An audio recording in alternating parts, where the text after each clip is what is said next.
All right, speaking of oldies and goodies, we are also going to be talking about a very old topic, but which has been given a little bit of a facelift, because we're trying to find out what is the biggest crux of the problem when you talk about communication. Everyone says, oh, I'm communicating.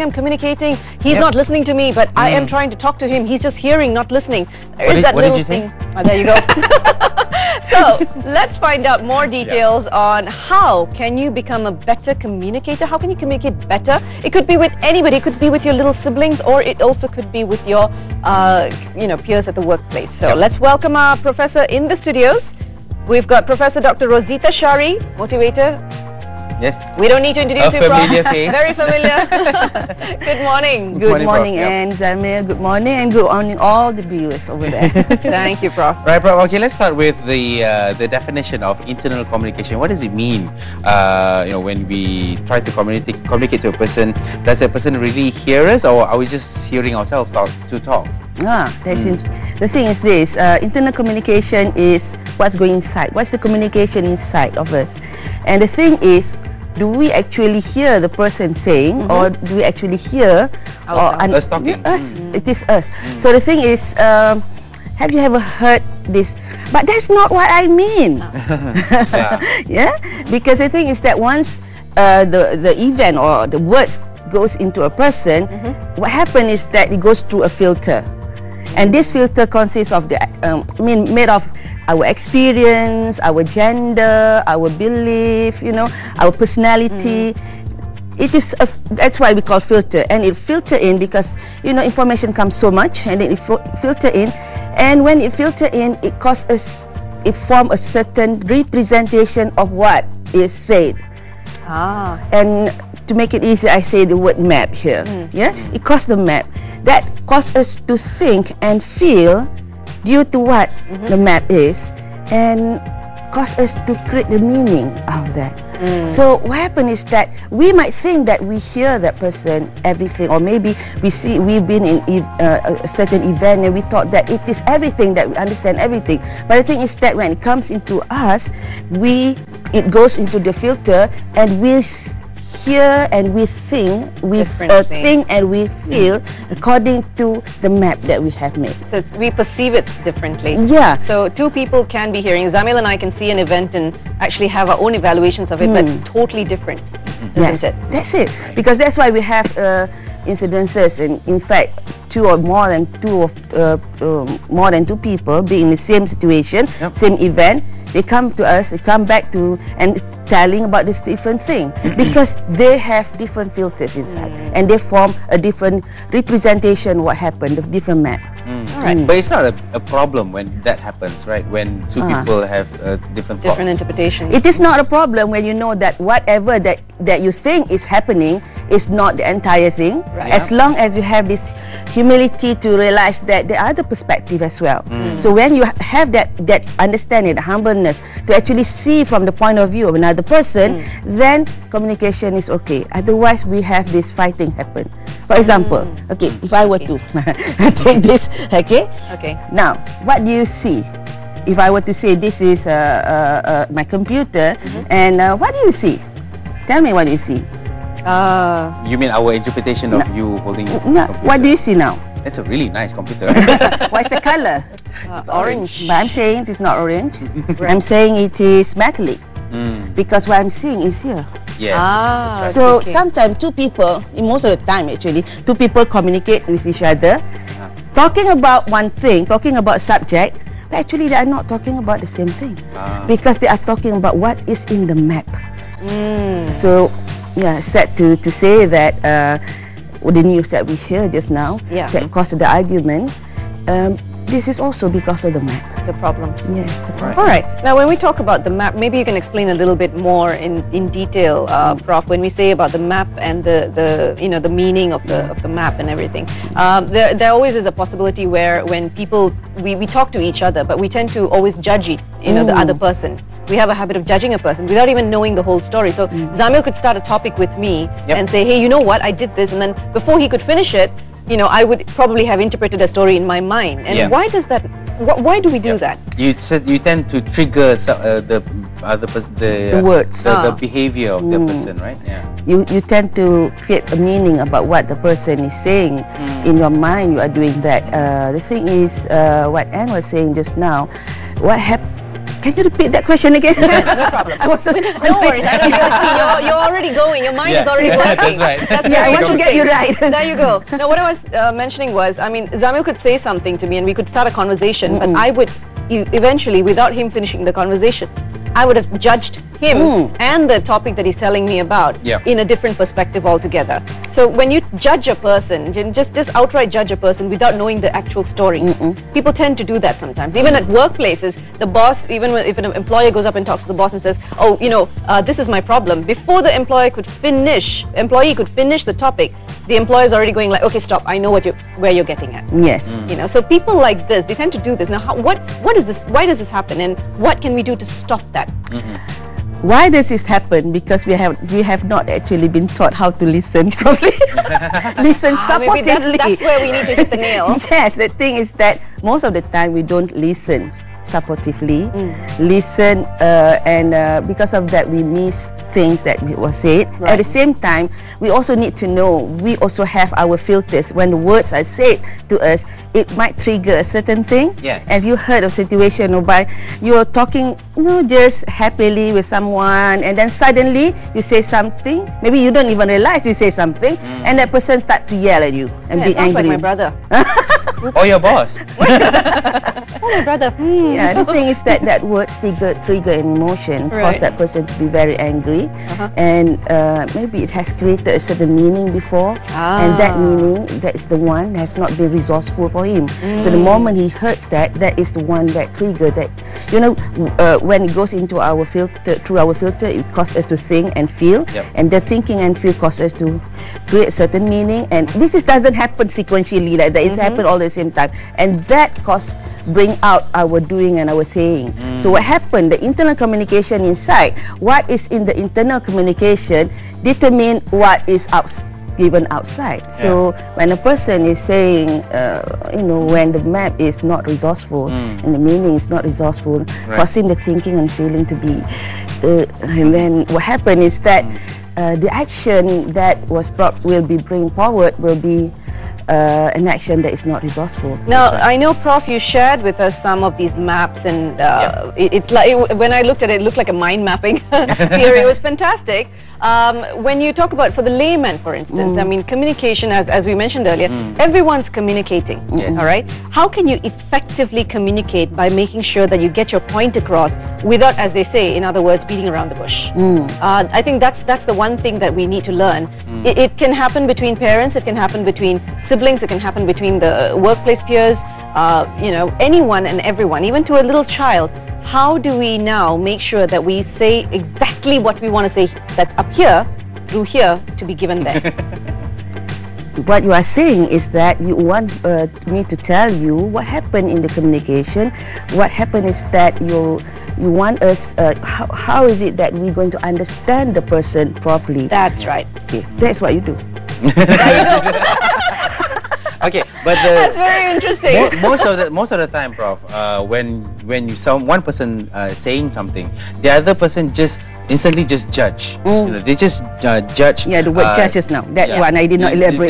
They become judgmental and just try to like. I think you're trying to say that you just jump into conclusions. That's right. And then you just assume whether that person is saying something good or something bad. So why does this really happen? One person is trying to communicate something else, but the other person is receiving it but interpreting it another way. So they just judge. Yes. We all judge. I know we all judge. We you know. We do. Why does this happen, and how do we try to, you know, curb the problem?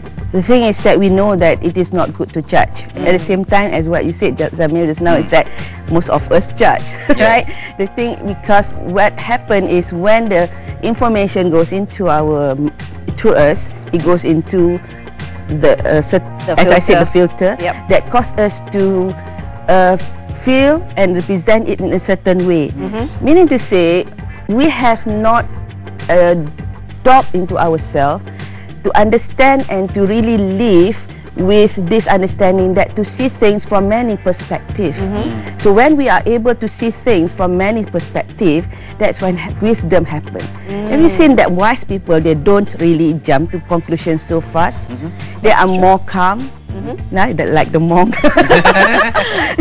And most people, people who understand that people come from, the communication come from many perspectives, and because of that, they are not very fast to judge. And they know that they need to hear and they need to actually ask questions. For example, you ask how to curb, right? Yes. You ask this question: am I looking at it the same way this person is looking at it? Are we on the same wavelength? Are we? Am I?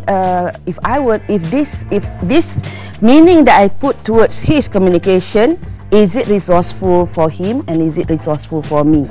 So when you are able to ask that question to yourself, you want that person to gain as much and you also gain as much. The thing is, this comes from within. That's the thing that we are talking about. The message is love and respect.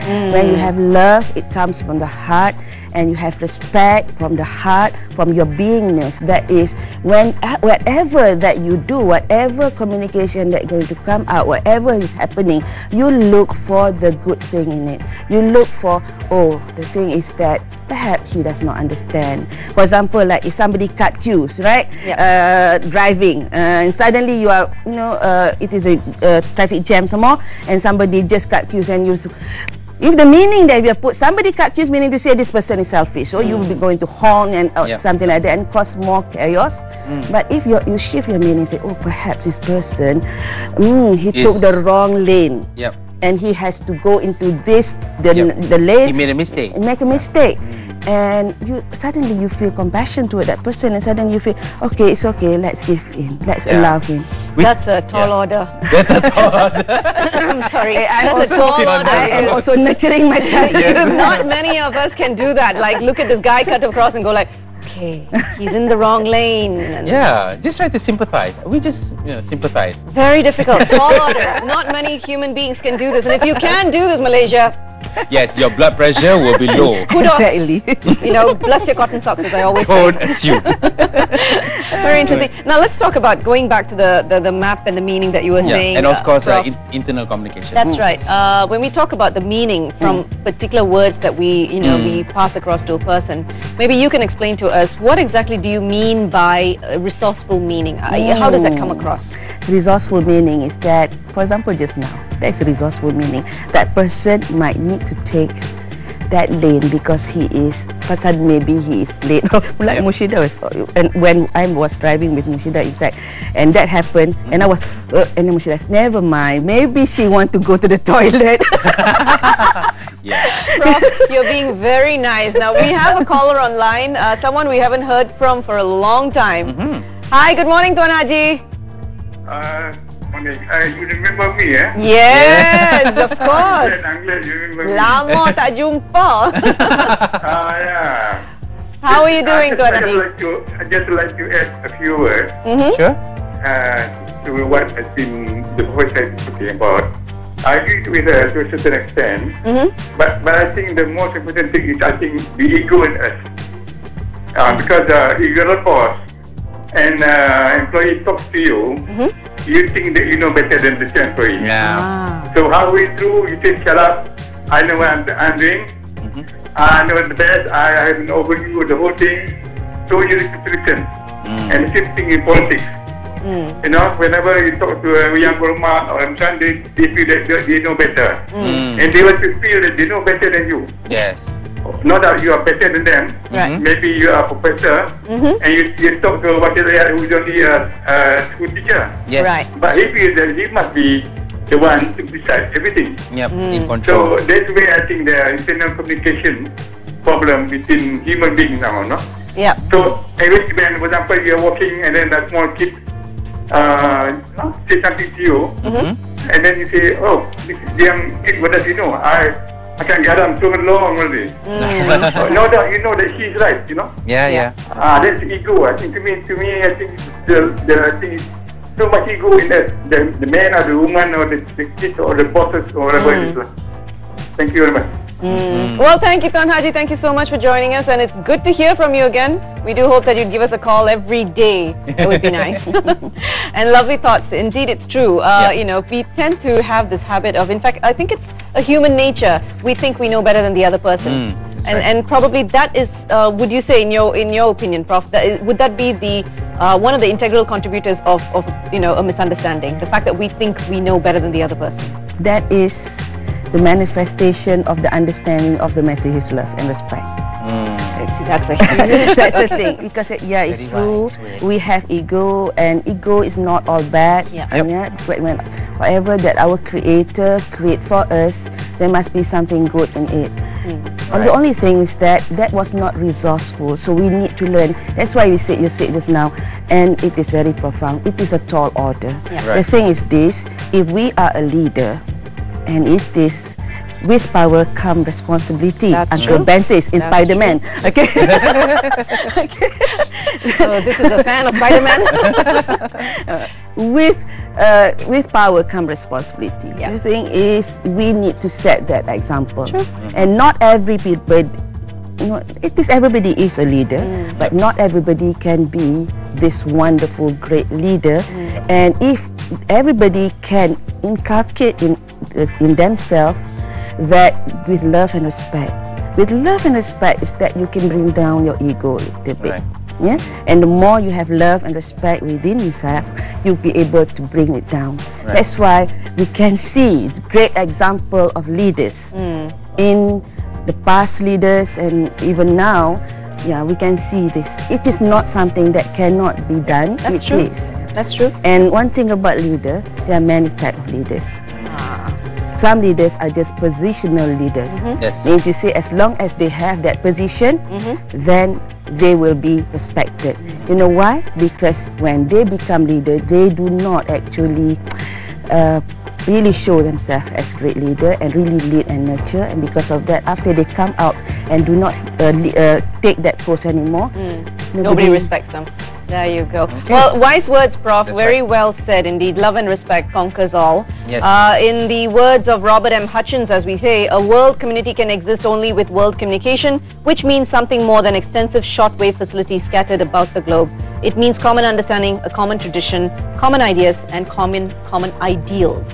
Wonderful that. Thank you so much, Prof, for coming to the studio this morning.